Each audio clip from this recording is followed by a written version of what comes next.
Today, we're going to let you know exactly what you can expect when you work with us and break down basically what we will do for you, whether we're representing you as a home buyer, a home seller, and hopefully you could grab value from this video if you're someone who's maybe you're thinking about buying, selling, or investing in real estate sometime in the future. So let's just jump right in, and we're going to start out with the home selling process. And because the way that we've kind of structured our business lately is Spencer's been working with the majority of our sellers right now. So I'm going to just kind of go down the list and ask him a handful of questions that I think I would want to know if I were going to hire him or thinking about hiring him as my realtor, or honestly, if I was thinking about hiring anyone as a realtor. These are things that you're going to want to know. So, all right. So Spencer, I guess just starting out, can you just walk us through the process in a short version? What does it look like when someone gives you a call and says, Spencer, come list my house? What's next? What's the step after that? Yeah, on that call, it's really important to gather as much information about the property as I can, just so I can come into that listing appointment that they're asking me to come help them out with to determine a home value as accurate as possible. So, of course, I need to know your name. Usually that's the beginning of the conversation. Your property address you're currently willing and wanting to sell in. And then another piece of crucial information that I like to gain is an email address. It might sound simple, but there's a lot of tools and resources that we have at Berkshire Hathaway that an email is absolutely necessary. And that's going to lead into even after we list your home. There's a lot of programs we use when it comes to statistic matters and stuff like that. That's going to actually tell you how many views, how many hits, where people are coming from to purchase your home. And that's really valuable to a lot of my sellers. And if that's just not your personality, then we can forget that. But a lot of people are wired that way. They want to know what's going on with my home. What are you actually doing? And that's the biggie is sellers, they say, what do you actually do?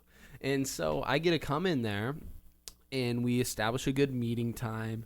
And it's usually, I like doing 1 to 3 o'clock listing appointments, but it's really based off of your schedule. If you're a 9 to 5 worker, then I'm going to come over at 6, 7, 8 o'clock in the evening. I mean, that's just, it is what it is. And one thing I really like to let my sellers know is don't let the role get reversed. Okay. I work for you. You don't work for me, okay? So we want to be comfortable, and I want you to tell me what's important to you. And then it is my job to give you the advice to make those goals happen and that reality possible. But once we get that listing appointment set up, I can come in there and gather all of the knowledge I can about your property. That's the previous times it's been sold, how much you purchased it for, when did you refinance it, what's that current appraisal value. But then I can also lead into what's the past sales that's happened around you or an arm's length away to give you that best value I can coming into your home. Because remember, I've never been on your property. I've never stepped foot on your property. So all I'm able to do is gather the information that I can online through title and other resources that I pay for as a licensed realtor professional to bring you the best service possible when we do enter that listing appointment. And I'm not here to waste your time. I'm surely not here to waste my time either. And so that's why it's super important for me to come prepared. I'm coming with everything I got. It's the listing agreement included. Now, if we sign it, it is what it is. If we don't, we'll work on it another date and let you digest and discuss with your partner. But a good CMA is really going to tell the seller where they're at. Because, okay, can you define CMA? Yes. Yeah. A CMA is a comparative market analysis, and that is me gathering all the current listed, previously sold, currently under contract homes around you. Sometimes that excludes the for sale by owner properties just because I don't always have access to all of those. So sometimes I do enter these appointments and the seller says, wait, you forgot about this property. Okay. So, I don't have everything that maybe you might, you sometimes know your home more than I would, obviously, because I'm only seeing what I can from online. But that's why coming in with that initial CMA, the comparative market analysis, is going to be super valuable for you as a seller. And once that happens, we can digest and really get a good list price for you. And then that's when we'll transition to getting your listing active and live on market. That's good. A lot of good information. Can I throw in a question here real quick? Of course. All right. So is it normal for people who are looking for a realtor to want to talk to 2 or 3 of them? Yeah. I always say, go talk to somebody else. Get 3 opinions. And that's a lender as well. I always say the more the merrier. The deal is when it comes to real estate, you're going to want to like who you're working with. You're going to really want to like who you're working with and who you can trust. And so that's why on these listing appointments, it's really personal for me. It's not really a huge sale pitch. I'm pretty black and white. I'm blunt. I'm not there to hype up and pump an overall list price just for you to work with me, because money talks. It really does. But at the end of the day, we have the results that a lot of other agents don't, and there's a big reason behind that with the Veterans Crawford Realty Group.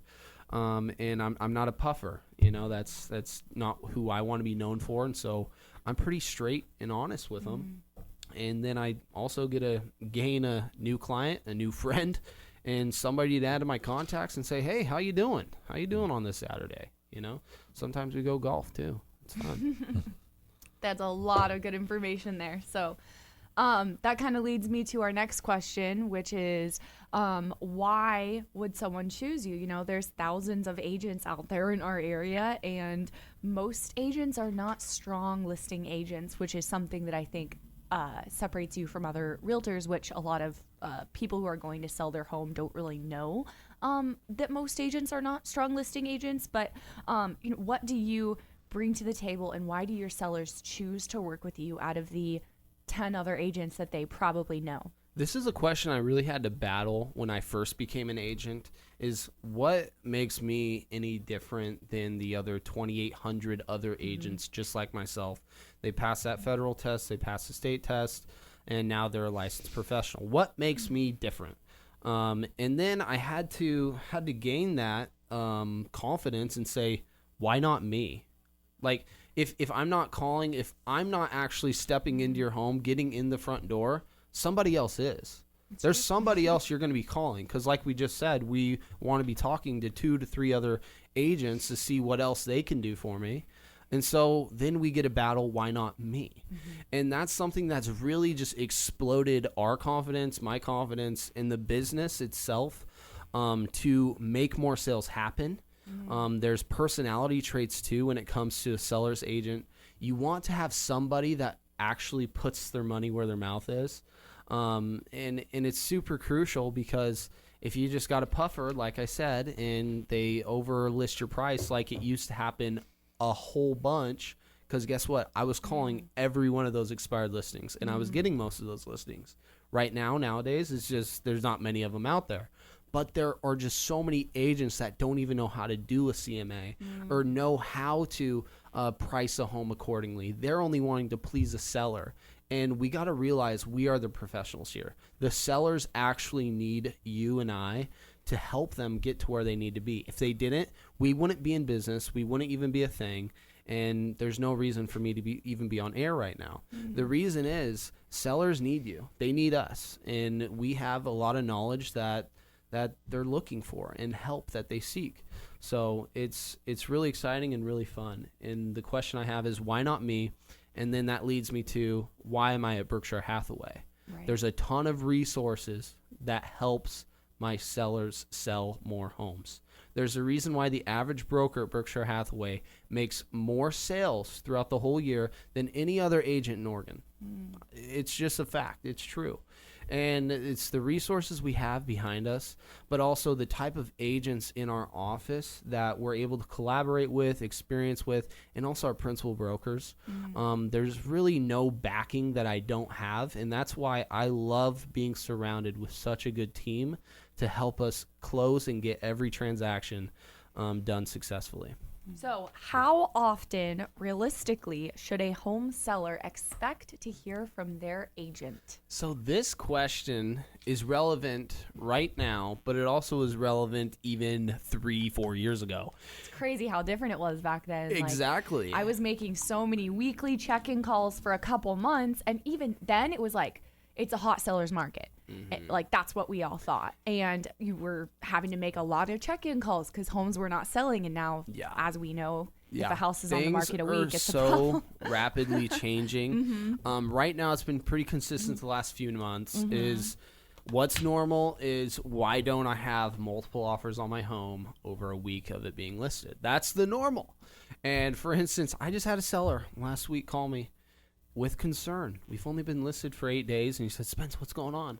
Well, there's multiple factors. You know, it's the neighborhood. It's tenant occupied. We can only get one showing in a day, 24-hour notice, that type of thing. Now we do have offers on it. But he was concerned after 8 days. Is my home going to sell? Do I need to make a price adjustment?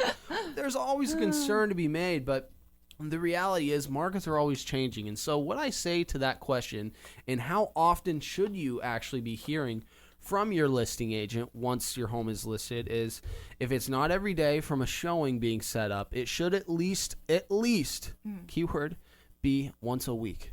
And the cool part is with your email address, like I mentioned earlier, we at Berkshire Hathaway have really cool resources that just send you tons of valuable information about your home that is currently listed, about views, about ratings, about click likes, and about just people viewing your home, in what areas they're coming from.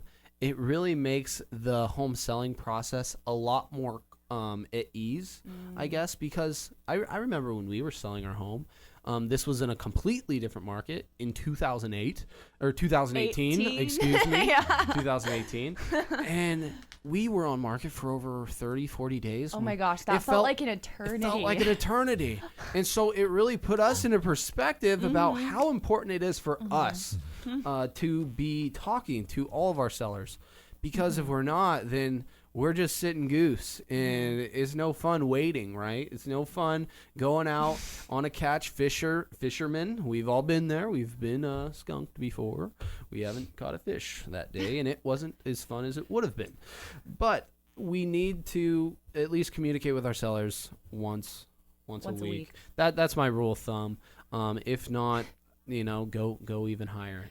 What I like to do, usually when people come across my mind, you're going to get a call from me or a text. That's just how I am. What I've found is that usually home sellers, like say we're in that previous market, which was still a seller's market, but homes were selling in maybe like 60, 90 days, not 2. And we would call them with the weekly check-in. But what I found is usually what will happen is sellers will start to assume that you're not doing your job or you're not working for them, or they'll just kind of start to get offended or assume negative things, even if there's nothing wrong, if they don't hear from you. And so sometimes when that was the case, there'd be a week where there was really no update, like no new showings, really nothing to tell you, but you still got to call with an update because otherwise they'll start assuming, and it's not the case. And that's where like the point of relationship gets really valuable when it comes to selling homes and properties. Like, you should be completely comfortable calling your seller or your client no matter what. You have to. And talking to them. And if you have any fear about calling your client, you might be in the wrong business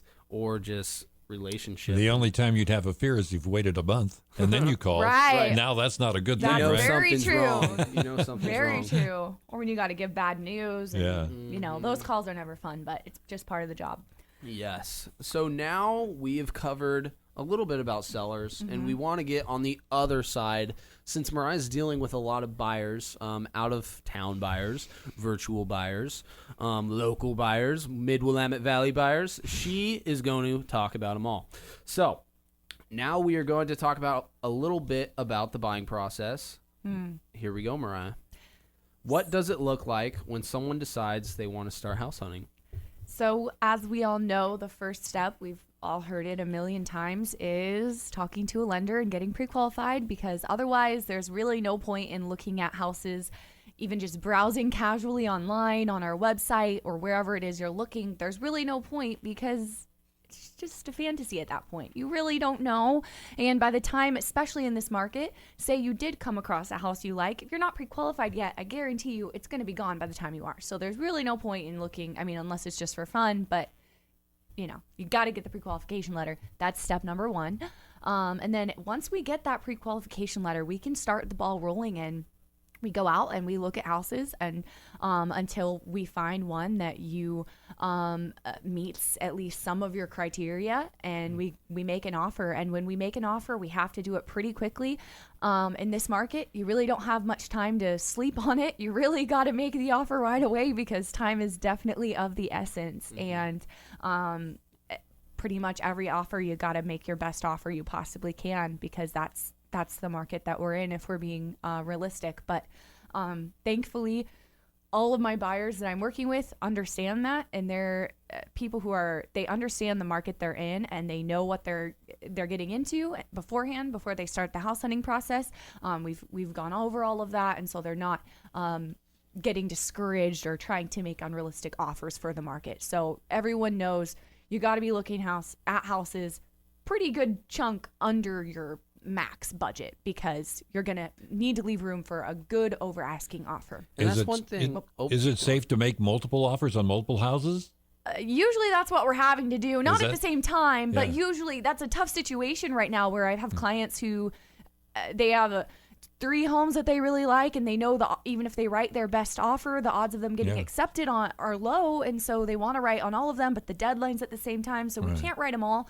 You don't want to get stuck with 2 accepted offers. Yeah, you don't want to get stuck with 2 accepted offers. That puts the seller in a really bad position and can just My be advice: unethical. don't Right. do that. Okay. Right, but you can make one and then make one on the other, and that's kind of what okay. we're having to do. Well, that's what I was curious about. Yeah. Yeah, and one thing I really see you doing is educating a lot of your clients about what That's the market looks huge like right now, and yes. setting realistic expectations. Because if they're just in denial, they still want their foreclosure at $100,000. It's just not going to happen right now. So that's super good. And if you are looking for that pre-approval process, give me a call at 503-507-3666. We're happy to provide you with our local lender that Mariah and I personally use as well. Yes. So Yes. next step, besides being the key to get the buyers into the home and looking for the home, what other services do you provide to our buyer clients? One thing that I guess I'll start off with most of my buyer clients. I've kind of walked into a really specific niche lately where I've been pretty much working with relocation buyers who are coming to me from other states. They've sold their homes there, or they're first-time buyers, and they're moving to Oregon. And so because of that, the services look a little bit different. The services I do for them are I do a lot of educating them on the different areas, what each side of town and towns on the outskirts of Salem, because there's a lot of great options for them. Just giving them education on what all of that's going to look like so they know exactly where to look, because a lot of them have never been to our area. And then, of course, school rating, crime rating of each side of town, just giving them all that information up front, as well as giving them tours of the neighborhood that the homes are in. So doing a little video tour, because most of my buyers right now are making offers without seeing the home in person. Most of them are actually going through the whole process and not seeing it until we close. So that's a little bit different right now, but for pretty much every buyer, something that we do is we will schedule the home inspection for them. We don't have to, the buyer's able to do that, but we're more than happy to schedule it for them. We meet the inspector there, we let them in. We have a great inspector we work with, Ray, with Davis Home Inspections.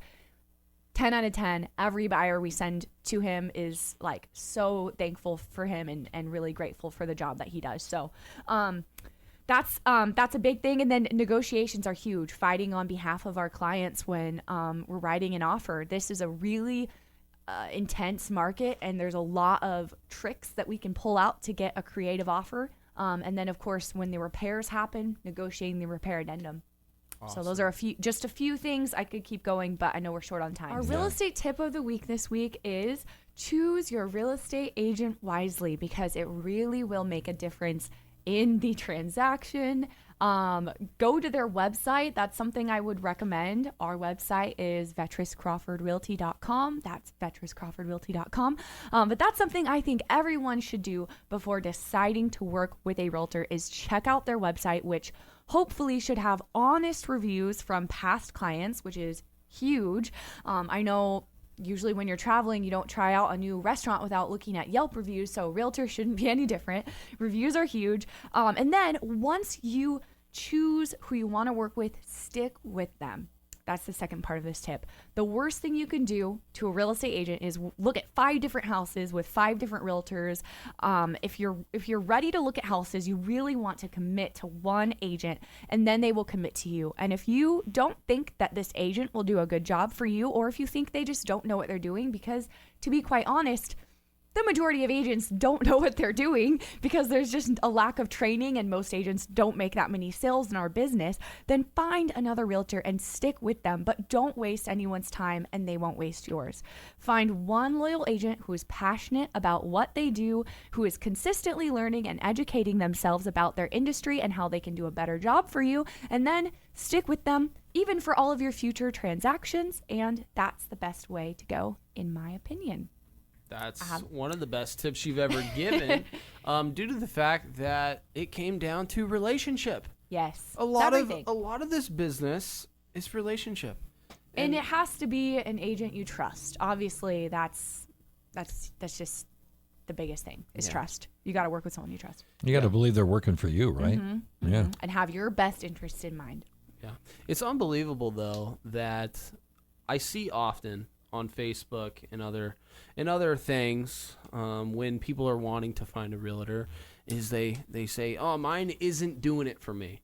I only see them doing property watch. Mariah, what do you have to say about that, helping out a lot of buyers right now? Is property watch the only thing that maybe we're doing for them? No, I mean, definitely not. I think there's a lot of behind the scene work that people really don't know about unless you're in the real estate industry yourself. There's a lot more that goes into helping our clients behind the scenes that buyers just can't do without a realtor. But yeah, if you don't feel like your agent's doing a job for you, then hopefully you should find that out before you start working with them and then find someone else. But property watch is a great thing. I've seen that too. People saying my agent's not doing anything. They just set me up on an automatic search. But the automatic search is the best thing for you.